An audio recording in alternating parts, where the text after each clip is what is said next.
ଆମେ ଶାନ୍ତିପୂର୍ଣ୍ଣ ଭାବରେ ଆନ୍ଦୋଳନ କରୁଥିଲୁ। ଆମ ବିଧାୟକଙ୍କ ଉପରେ କାହିଁକି କାହିଁକି ଏଭଳି ଭାବରେ ହେଉଛି? ଏ କ'ଣ ଚାହୁଁଛନ୍ତି ମାଡ଼ ମାରିକି ଶାସନ କରିବାକୁ? ସେ ଶାସନ କରିବା ପାଇଁ ସାଧାରଣ ଲୋକ ଦେବେ ନାହିଁ। ଆମେ ଯାଉଥିଲୁ ଆମର SC ST OBCଙ୍କ କଥା କହିକି ଆମେ ଯାଉଥିଲୁ ଆମ୍ବେଦକରଙ୍କ ଚାଲୁ ସିଏ ବିଭିନ୍ନ କଥା କହିକି ଖସିବାକୁ ଚାହୁଁଛନ୍ତି। ସାଧାରଣ ଲୋକ ସେ କଥା ବୁଝିଗଲେଣି। ସେ କ'ଣ କହିକି ଖସିବାକୁ ଚାହୁଁଛନ୍ତି? କେବଳ ନିଜ ଗାରିମା ପ୍ରଚାର କରିବା ଛଡ଼ା ଆଉ କୌଣସି କଥା ବୁଝୁନାହାନ୍ତି। ବିଧାନସଭା ଯେ ଚଳେଇ ପାରୁନାହାନ୍ତି ସାଧାରଣ ଲୋକ ଘଟଣା ଘଟୁଛି ମ୍ୟାଡାମ ଆପଣ କେମିତି ଦେଖୁଛନ୍ତି? କଂଗ୍ରେସ ବିଧାନ ସସ୍ପେଣ୍ଡ କରିଦେବା, ତାଙ୍କୁ ପୋଲିସ ଲଗେଇକି ଆରେଷ୍ଟ କରିବା, ଘଟଣା ଅଗଣତାନ୍ତ୍ରିକ। ଗଣତନ୍ତ୍ରର କଣ୍ଟ୍ରୋଲ କରାଯାଉଛି।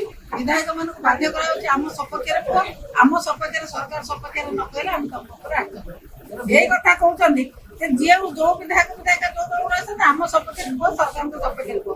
ସରକାର ଯାହା କରନ୍ତୁ କଥା ଆମ ସପକ୍ଷରେ କୁହ, ତମ କଥା ଆମେ ଟିକେ ଶୁଣିବୁ। ଏଇଆ ହଉଛି ସରକାରଙ୍କର ଉଦ୍ଦେଶ୍ୟ। କିଛି ଟିମ୍ ଚାଷୀ ନାହିଁ, ଆପଣ ତାକୁ କୁହନ୍ତୁ ଯଦି ସେ ଟିମ୍ ଚାଷୀ ସେମାନେ ଚାଲିବେ। କାରଣ କଂଗ୍ରେସ ଭୋଟ ବିଜେପି ନେଇକି ଯିବେ। ଆପଣ ଦେଖନ୍ତୁ କଂଗ୍ରେସ ଭୋଟ ଡାଇଭର୍ଟ ହେଇଛି ବିଜେପି କିନ୍ତୁ ବିଜେଡି କେବେ କଂଗ୍ରେସ ଭୋଟ ନେଇନା। ଟିମ୍ ହଉଛି ବିଜେପି ହଉଛି କଂଗ୍ରେସର।